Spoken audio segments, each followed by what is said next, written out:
I know many of us don't like the M word, but if you're in the 40 plus crowd, chances are you might be experiencing some changes in your body. Maybe you've noticed that recovery is harder, your body composition is changing, or you just don't seem to have the same power in your legs that you once did. Maybe, like me, you started noticing some crippling anxiety, but are just writing it off as a busy life. The average age for menopause is 52, which is medically the day you've been without a period for 1 year. But women can have disruptive symptoms like anxiety, joint and muscle pain, fatigue, sleep disruption, feeling hot when everyone else seems fine, and lack of mojo for 7 to 10 years before they're actually in menopause. Sometimes symptoms can continue or others can arise for years after the day of menopause. Here's the problem. Research and medical advice is not geared toward active women. Most of the research has been done on a sick or sedentary population. That means as an active woman, it's really hard to find good information. But we know that knowledge is power. That's why we created our new course, Navigate Menopause. If you're a woman staring down perimenopause or deep into menopause and still confused about how to adapt your training, lifestyle, and nutrition, this course is for you. After 3 years of research and interviewing menopause experts, I took thousands of hours of learning and created a comprehensive and practical course that will not only give you the knowledge you need to navigate the season of life, but also will help you to create a plan of action to talk to your doctor, adapt your training, experiment with your nutrition, take care of your mental health, and be the strongest, healthiest version of yourself who keeps kicking ass in the things you love for the rest of your life. Learn more at navigateyourmenopause.com.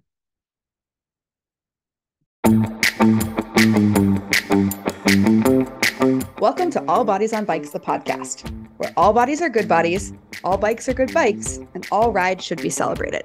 All Bodies on Bikes is a movement to create and foster a size-inclusive bike community. So join your hosts, I'm Maggie. And I'm Marley. As we explore the complexities of the biking world, help us break down barriers and create the world that we want to see. And don't forget that all bodies really means all bodies, not just larger bodies, but bodies of all sizes, ages, races, abilities, genders, sexualities, and beyond. Come along for the ride.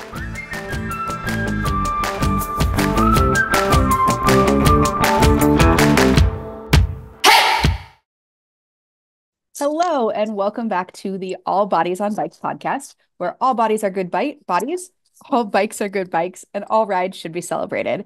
It's just Marley here today. Maggie is helping her mom out with some stuff, and we are sending her mom a big get better hug. So Maggie will be back with us next week, exactly. So I'm really excited about today's interview. I know I say that every week, but it's genuinely true. Because this has like a personal connection to me. And one of the things that we're talking about, I will actually get to go do in person here in a couple months. So enough teasing, let's get to it. Today we are talking with Alicia McCauley from Bike New York. Bike New York empowers New Yorkers to transform their lives and their communities through bicycling. Their vision is to increase ridership, to empower youth to lead healthy, productive lives, to remove barriers to cycling, and to advocate for and expand services to reach more New Yorkers. Bike New York provides free bike education programs across the 5 boroughs, imparting bike riding skills to both children and adults. The focus is on ensuring individuals can ride bikes safely and confidently in the city. In 2020, the organization successfully instructed over 30,000 New Yorkers in bike skills. Additionally, Bike New York coordinates various annual events such as the TD 5-Borough Bike Tour, which is recognized as the largest charitable bike ride in the US, and I'm going on it this year, which we'll talk about, Bike Expo New York, and several smaller regional and community rides. And so joining us is Alicia McCauley, who is the Director of Communications for Bike New York in New York City. She's a distance cyclist, and along with her husband, has ridden thousands of miles in the US, Canada, and Europe. When not doing bike stuff, Alicia enjoys gardening her tiny plot in Queens, doing shitty crafts, cooking for friends, and generally enjoying the weird, wonderful things New York City has to offer. Welcome to the show, Alicia. Thank you so much for having me. I'm so excited to be here. I'm so excited. And honestly, just reading your bio makes me miss big cities and especially New York. So I'm just really excited to have this conversation. As we talked about in the beginning, I spent a summer in Brooklyn, and New York will forever hold a piece of my heart. It does that. Are you from there originally? I'm not. I was actually born and raised in the Midwest in northern Wisconsin in the woods. Wow. And so, yeah, New York was a big, big, big change for me. And I still struggle with missing nature and trees. I'm very connected to the natural world around me. But, like I mentioned, I have my little garden in Queens that I use to help soothe that itch, I guess. I love that. I love that. And I imagine you're bringing some of that Midwest niceness and friendliness to New York City. And Um, casseroles, hot oh, dishes, as we call them. yes. And this is the perfect time of year for a hot dish. Hmm. Well, let's jump into it. So, I gave a brief bio or a little bit about Bike New York, but I would love to hear it, in your own words. What is Bike New York? What are your programs? Who do you serve? Just tell us a little bit about the work that y'all are doing. Yes, thank you so much for opening with this question, because I have, as a rider of the Five Borough Bike Tour myself multiple times, I think there are some misconceptions out there about what Bike New York does and who we are and who we serve. So we're actually a 501(c)(3) nonprofit organization. We serve the NYC community at large. We have a ton of program offerings. We do free, robust bike education for kids through adults. That's learn to ride classes. Let's like learn how to mechanic, learn how to fix your bike, learn how to build a bike. We're doing e-bike programming coming up here. I think this week is our first class. And in addition to the educational component, which I would say is probably our biggest component, we have this really incredible second chance work training program called Bike Path. This provides free, intensive bike mechanic training to individuals who have had previous justice system involvement. Every graduate of the program is guaranteed an interview with Motivate, which is the group that oversees the mechanicing of New York City's city bike fleet. And most of those interviewees go on to be hired by the program. So we do second chance job training program. Again, it's called Bike Path. We've integrated into a cohort of New York City Department of Education middle schools to provide bike, like learn to ride bike phys ed, and we provide the curriculum and the bikes for that. So we're working on expanding that. The New York City's bureaucracy is really large, so it's hard to kind of scale up quickly, but we are working on scaling up into more New York City schools. We also have an incredible advocacy arm that actually helps draft policy and planning in order to create safer and more abundant bike lanes in New York City. We've helped to get more protected lanes on bridges, safety measures like concrete barriers, daylighting, pedestrian plazas. And we work with the New York City Council, the New York City Department of Transportation, where we have a great ally in the commissioner there. And we have been responding in real time to the asylum seeker crisis that has, hit a lot of cities with the busing of asylum seekers into large metropolitan areas by providing free bikes, lights, locks, and helmets to asylum seekers in order to aid with transportation around the city. Wow. So what people really know us for is our tentpole event, which is the TD5 Borough Bike Tour. We're on our 46th iteration of that. But we, as I just explained to you, with far too many words, we do so much more than that. And the Five Borough Bike Tour is one of our biggest fundraising events, which is why the TD5 Borough Bike Tour is actually the largest charitable ride in the world. Wow. That is incredible. I just think I've been listening to I'm like a news junkie, and I've been listening to lots of podcasts about the asylum crisis and folks just seeking safety and shelter, and Yeah. that is so cool to hear that.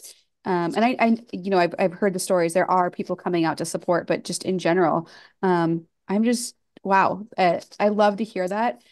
Because so often in my line of work, bikes are, seen as a toy or a piece of recreation. But, I think the work that Bike New York is doing proves that bikes are really a tool for education, for mobility, for social justice, for restorative justice. I love that program, working with folks who've been involved in the justice system.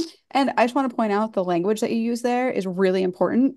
Not necessarily folks who've been incarcerated. It's people who've been involved in the justice system, because we all know people get caught up in that for many, many reasons, oftentimes not their fault. So Absolutely. And I have a human rights background as well. So seeing everything that Bike New York offered really enticed me to, apply to work there. And yeah, thankfully definitely. they let me come on board. So Well, you're an excellent communicator of all the work, so I understand why you have that role.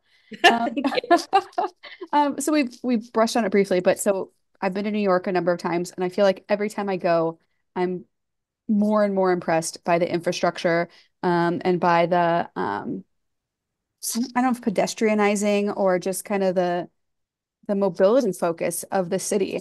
And a lot of that started with Jeanette Sadik Khan in I forget even what year that was, like mid to early 2010s ish. I I should think know so. this. But she oversaw the building of nearly 400 miles of bike lanes, more than 60 pedestrian plazas. And I haven't been to New York since before the pandemic. So I imagine things have continued. Can you just talk to us a little bit about what riding a bike is like in New York City for folks who maybe haven't experienced it? Yeah, definitely. And I want to straight away give a shout out to our current Department of Transportation Commissioner, Commissioner Ydanis Rodriguez. He is a great ally and supporter of Bike New York's mission. Also, our advocacy director, John Orcutt, and all of our amazing council people who are, helping pedestrianize New York City a lot more. So just big thanks to all of them. I've been riding in New York City for about 10 years, and I feel like I've personally benefited from the increase in biking infrastructure.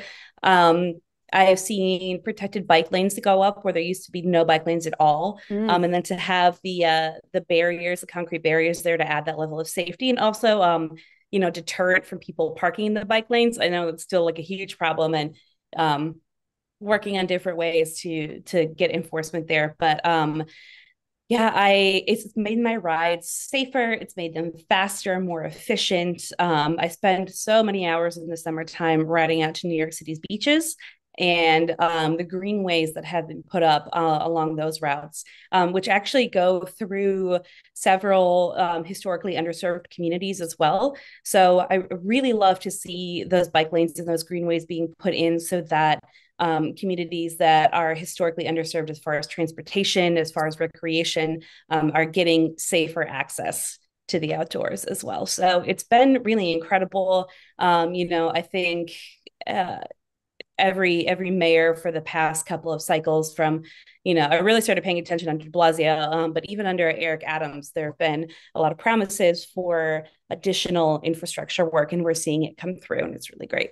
That's so awesome. I cut my teeth on bike advocacy and bike riding in Seattle. And even there, when people found out I commuted to work, I would hear, oh my gosh, I could never do that. Um, is that something you hear from folks either visiting New York or who live there who just say, oh, I would never ride a bike in New York? Or is that starting to change as more and more infrastructure and lanes are put in? Not only here, I used to say it. I mean, I've been in New York for nearly 13 years, and I've been biking for only 10 of those. And for the first couple of years I was biking, it was just straight to work and straight back. And I did not have a ton of confidence. It felt like I was playing real life Frogger a lot of the time. And admittedly, the city still has a really long way to go. When you look at other really well pedestrianized cities like Minneapolis, for example, we are we're a ways off from creating that kind of infrastructure, but it is in the works. But I have heard people say, oh my God, I can never ride a bike in the city. I can't believe that you do that. And I would say 10 years ago, I would probably say, I can't believe that I do that either. But we have had more cyclists in New York this past year than I think any year since they've been counting. So, we are out there. I'm seeing a proliferation of cycling groups, Mm. of cycling clubs, of cycling advocacy folks. And I think, just to touch on the social justice aspect, when in 2020, came upon us with first the pandemic, bike stores sold out of their stock because everybody was outside biking. And then the George Floyd protests began, and it was actually cyclists who were working to protect the protesters by, lining up their bicycles at intersections in order to protect people crossing. So I think, the cycling community has become more tight knit since then. And that kind of coalition has really helped push forward a lot of the policy that's going in to create more access to biking infrastructure in the city. That makes so much sense. And one thing that I don't know that we'll touch on, actually, let's touch on it a little bit, but is e-bikes and delivery drivers. So I've been involved in People for Bikes, and I know that there's conversation around regulations around e-bikes and specifically battery safety to ensure that the folks who are using these e-bikes for their work and to bring us our DoorDash or Grubhub or whatever it might be, are on bikes that are safe and are not going to cause these awful fires. Is that something that Bike New York is working on? We definitely work on e-bike stuff with our advocacy director in that arm of the organization, but we're also teaching e-bike 101 at our Recycle a Bicycle workshop, which is a refurbished bike shop, and you can also get like new gear, helmets, all the farkles, and we teach classes there and we do repairs there. So it's kind of like a community hub for cycling. So we are teaching e-bikes 101 there. We also just had an event with a grant that we received and distributed locks, lights, helmets, and there was like one other particular thing that made it difficult to like steal a battery to a group called the Delivery Boys, it's like a coalition of people who work in delivery, be it Uber Eats or Grubhub or what have you. And so we are in touch with those communities, and we work with those communities to help promote safety and get folks having the locks, the lights, the helmets, and everything they need in order to do their job safely in the city. Yeah, very cool. I love kind of the wraparound support services, and it's not just like, oh, you do your thing, but it's like, no, we're going to ensure that you have a safe way to do all of this. Yeah. So There's a lot of hate on e-bikes, but like e-bikes they're going to happen, yeah, like they're happening. It's here. So I think just creating the infrastructure, creating the regulations and the guidelines, and having a way for it to happen safely is going to be the only way forward. yeah, and honestly, if e-bikes allow people to do their job better or to ride a bike more enjoyably, I am all here for it. So Yeah, absolutely. yeah, I remember the first time that I rode an e-bike because I lived in Seattle and it's quite hilly, and I would be Mm-hmm. huffing and puffing up hills, and people would fly past me on bikes and or on Mm-hmm. e-bikes, and I would get so just like, oh. And then the first time I rode one, it was like my eyes were open. I was like, this is a total game changer. And I have an e-bike now, and I'm so grateful for it. Um, Yeah, yeah, yeah. The first time I rode one was in Barcelona, and we were kind of going to the outer reaches of the city that get kind of into some foothills, and I was so glad that I was on a pedal assist. yeah, I would have been pushing that thing up those hills. 100%. Yeah. E-bikes are great, and we just want to make sure people can do it safely and in a way that is safe for everyone that's around them too. Yeah, So you've exactly. touched on this a little bit, but what are some of the challenges that people encounter when riding in New York? Yeah, cars, and the people who drive them. And I say this as someone who owns a car in New York City as well.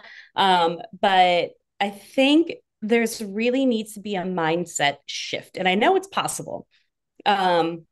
Because I just this summer, my husband and I did a little tour to Holland.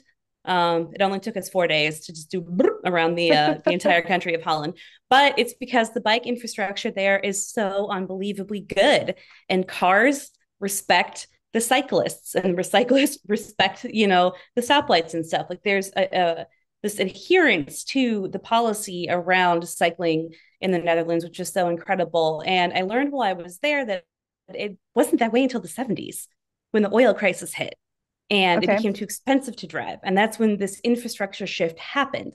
So it's not like it's impossible to change the way that people see cycling and interpret cyclists as part of traffic instead of a deterrent to traffic.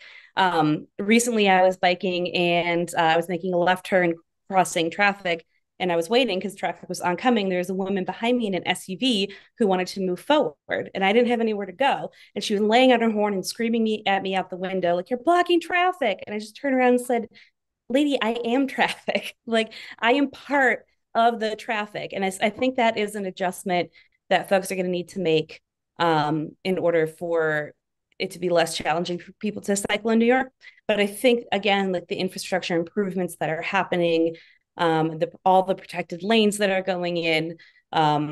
There's also like cycling lights, with the little bike signal. That's super helpful. So just having things that are catering to cyclists and helping us coexist are the biggest boons to overcoming those challenges. But, again, I'll just say the entitlement of cars is really a challenge that everybody in the city has to overcome if you're not driving one, even when you're driving one. Yeah. Yeah. And it's one of those things where I can't imagine folks are even going that fast in the city. I mean, I'm sure when you get out into like Staten Island and some parts of when you're not densely in the city, there's a speed differential there. But in the city, like, are you really going faster than 20? Like, you can wait a couple minutes, a couple seconds even. Yeah, you're crawling, especially in Manhattan. It's more just the density. Yeah. And we don't have alleys and we don't have driveways for the most part. So it's the vehicular density. And I am not an urban planner. I do not have a good solution for that. Nothing to offer. All I can offer is that, I will ride my bike and I'll follow the rules as long as y'all do the same around me. 100%. 100%. Yeah. So yeah, it's interesting because cars are, I think, a challenge everywhere. And, you mentioned the oil crisis and they got so expensive. I feel like we're at that inflection point now and people are still choosing to drive cars. And I don't know what it'll take to get them out of it, but I hope something changes. I think, improvements in public transportation. Again, I'm going to point to the Netherlands, which we know is one of the most bike friendly places on the planet, but they also have incredible mass transit and it's cheaper to take mass transit. It's easy to get around on your bicycle. I was more terrified of the bikes than the cars when I was there, because they will come at you and they know their rights and they know that they're welcome to be there. But yeah, I think people drive because they don't have a good alternative. Yeah.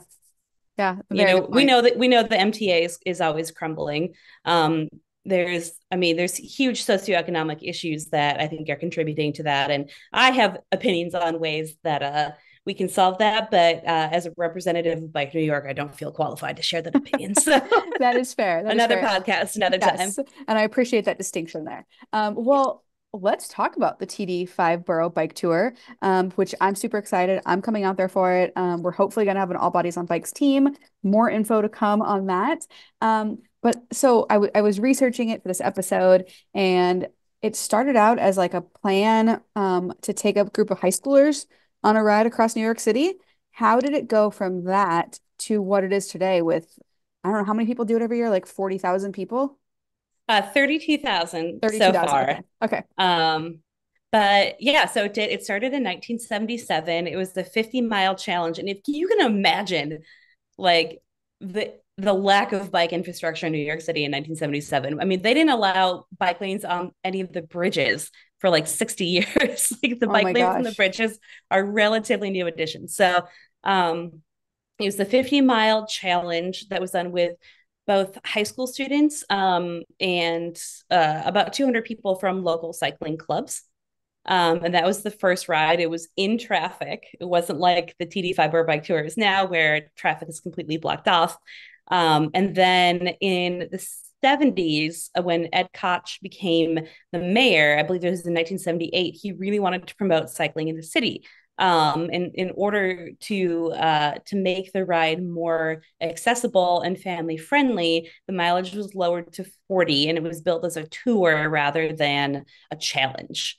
And so that happened annually for many years. And then in the year 2000, Bike New York was officially incorporated as a nonprofit in order to produce the tour. And then in the 23 years since then, that grew from the initial group of a couple thousand riders to over 32,000 riders. And even though the funds generated both through the tour and the donor fundraising that we do have been able to affect meaningful change in bike safety, we have education, job training, transportation assistance, et cetera, et cetera. We still are producing the world's largest charitable bike ride. We're not the largest bike ride. There's a group of folks in South Africa who have us beat for the largest bike ride. I think they get 34,000. Okay, but close. 35. Yeah, but we're tight with them. So yeah. So once we incorporated as a nonprofit in order to be able to produce the tour. And then there was another, it kind of like fractured into two groups. One was doing the bike ed, one was doing the production of the tour. Then they remerged.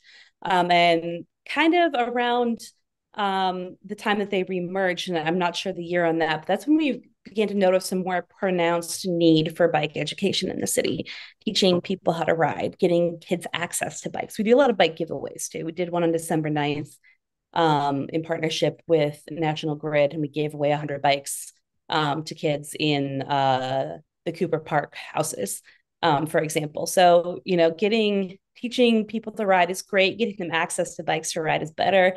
And so once we understood that there are these more pronounced needs in the community, is when we really started gearing up as a nonprofit organization and having the tour be one of our tentpole fundraising event. Although not the only one. So anyone listening, if you want to make a donation, please do so. Yes. Right on our website. Yes. We all know, yeah, nonprofits, man. Okay, so talk to me about 32,000 people. I've done a bunch of gravel events where, it's like 1,000-person mass start. Are all 32,000 people starting at once? And is it just chaos, or like, how does it work? What do I need to know?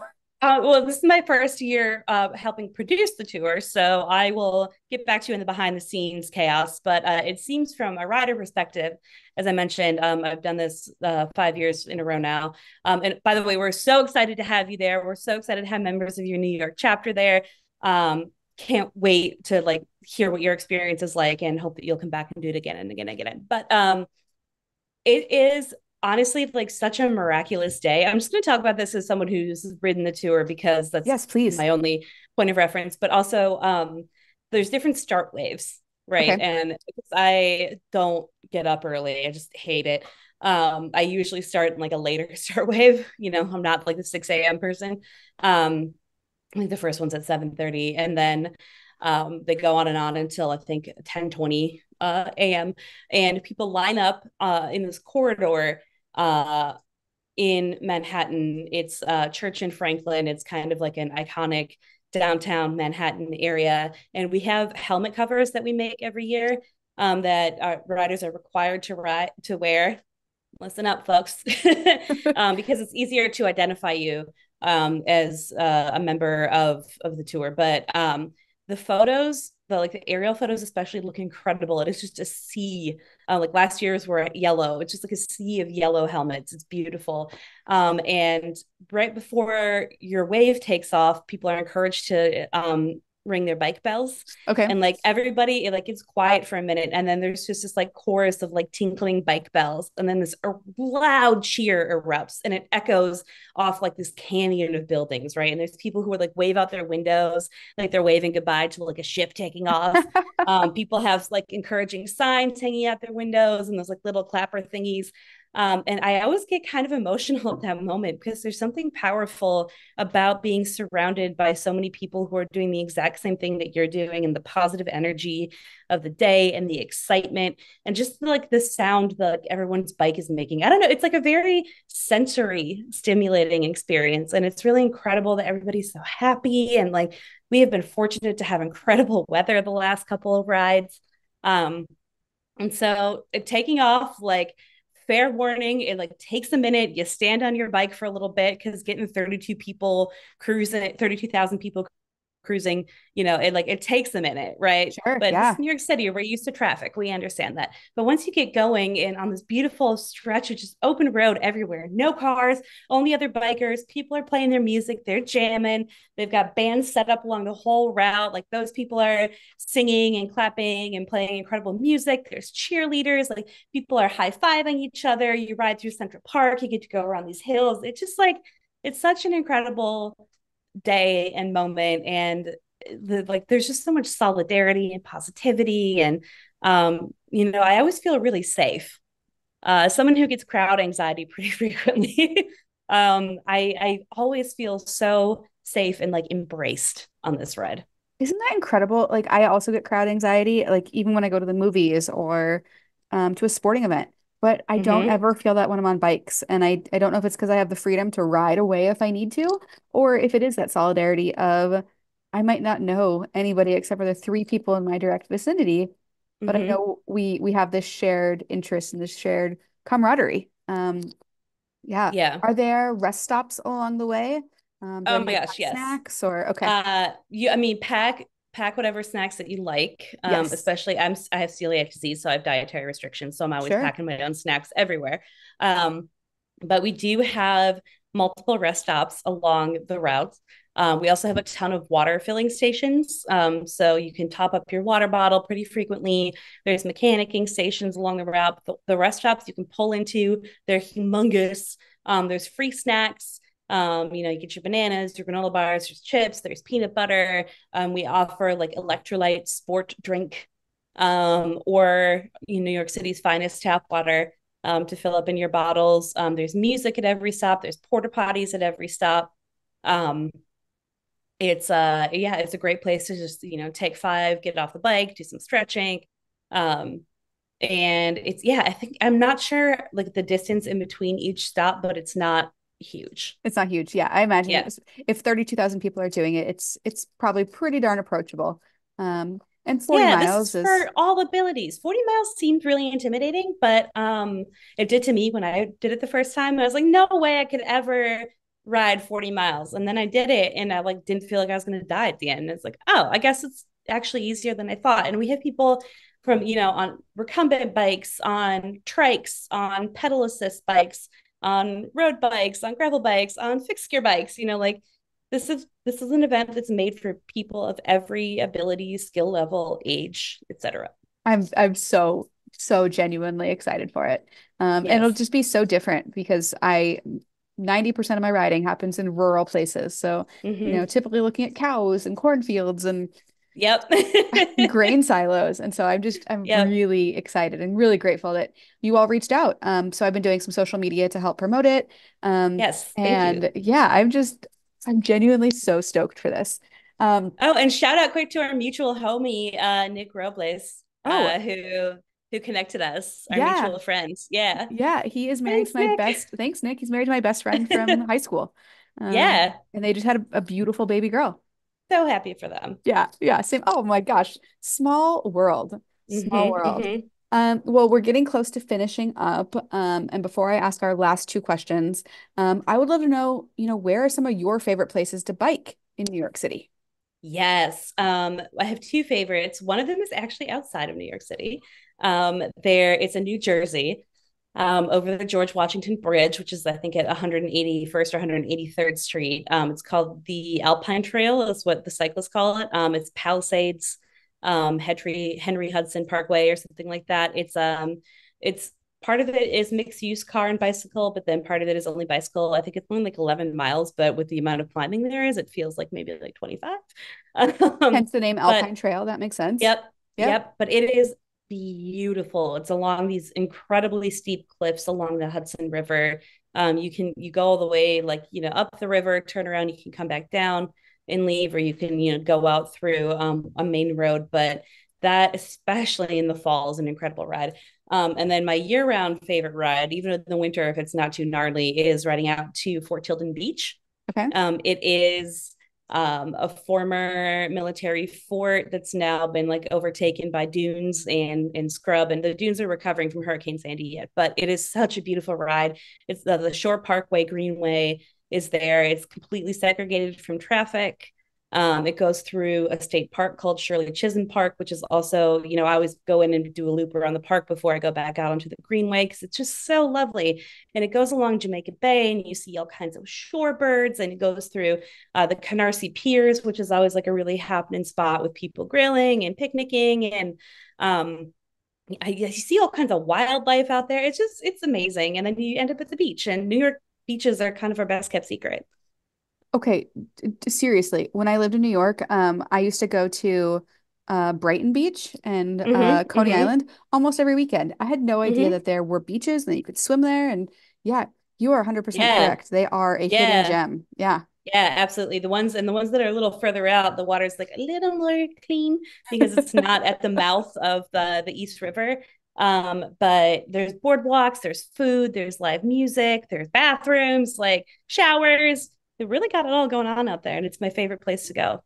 Dang. Okay. Well, we will have links to some routes. I'll work with you to get some Ride with GPS routes put up, and we'll put links to Yeah. those in the show Heck yeah. notes. Yeah. Okay. So, this has been an incredible conversation and just has me buzzing and thinking like, oh, maybe I should move to New York. Like that's how my brain works. Come, It's like, I'm excited. come. I'm gonna move there. But we'll start with a visit, first weekend of May for the TD five borough bike tour. Maybe a Yeah. dumb question. What does TD stand for? Is that a sponsor? TD Bank. Okay. They are our main sponsor. They have been with us for years and they're an incredible partner. That makes total sense. So thank you, TD Yep. Bank, for making this possible. Yes. And Um, all of our wonderful sponsors who contribute to this incredible annual event. yes, yes. Because like all bodies on bikes, Bike New York is a nonprofit, and the nonprofit industrial complex is real, folks. We'll talk about that on a future episode, maybe.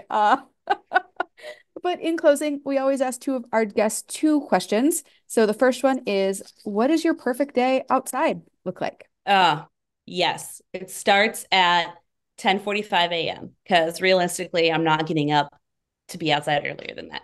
Get on my bike with my husband. We're very nerdy. We have matching 1978 Japanese steel touring bikes. That's Um, incredible. yeah, he's a bigger bike nerd than me. He built them for us matching. That's another whole other thing.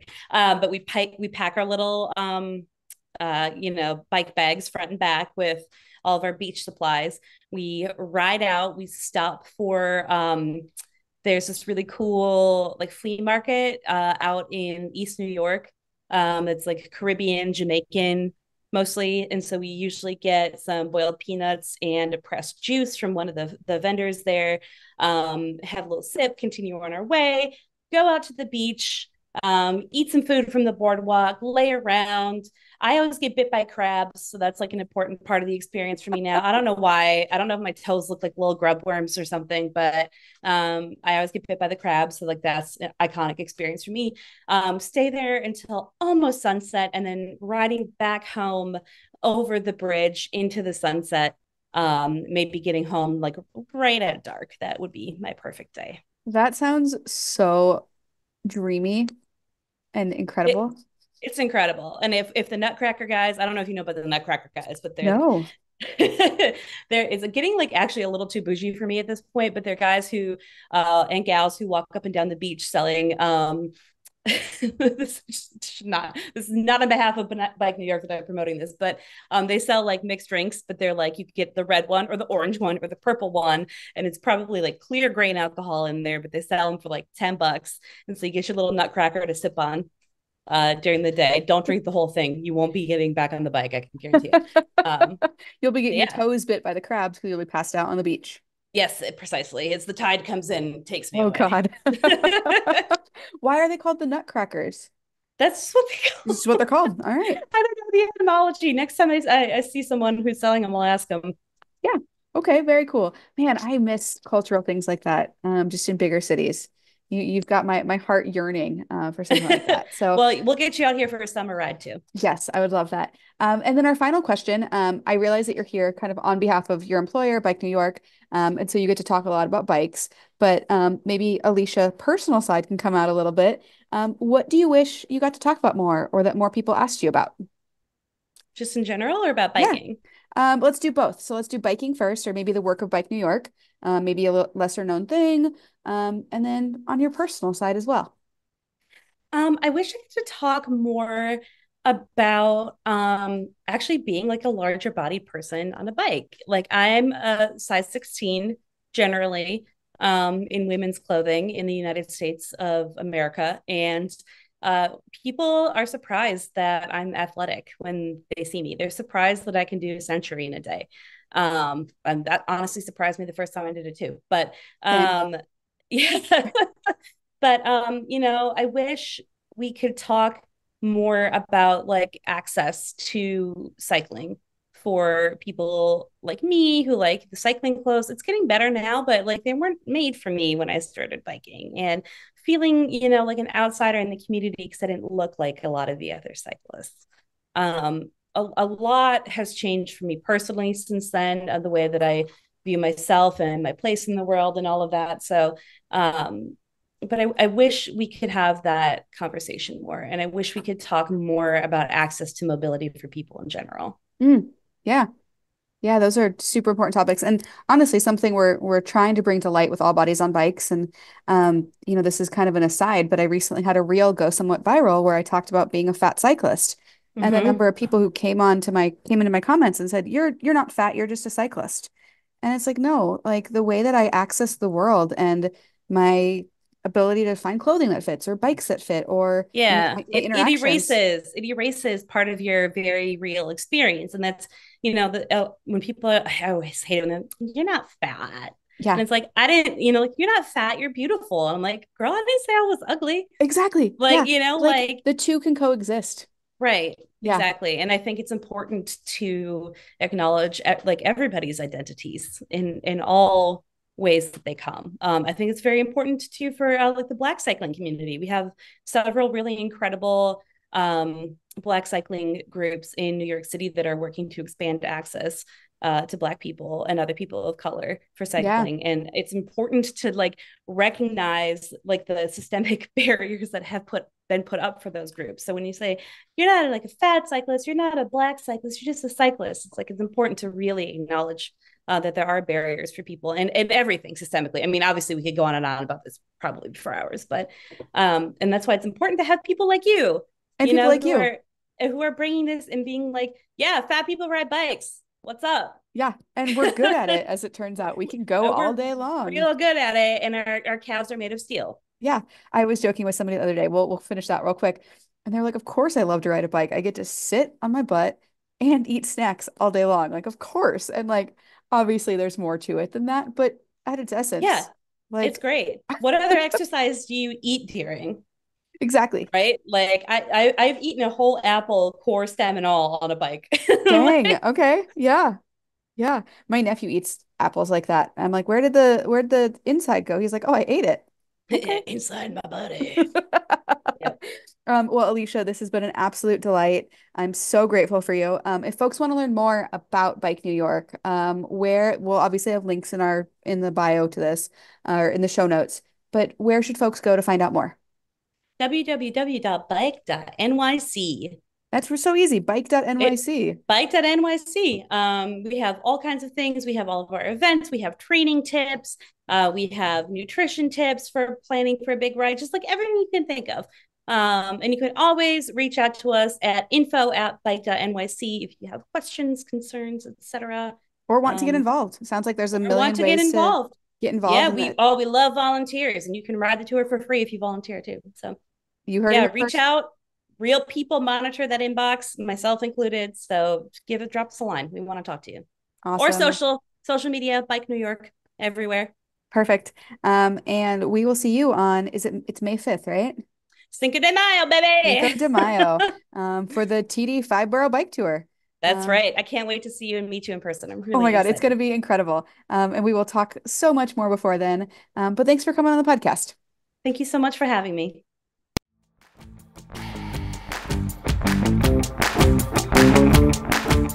This is an All Bodies on Bikes podcast powered by Feisty Media. The show is produced by Maggie and Marley and edited by the team at Feisty Media. Thanks for listening.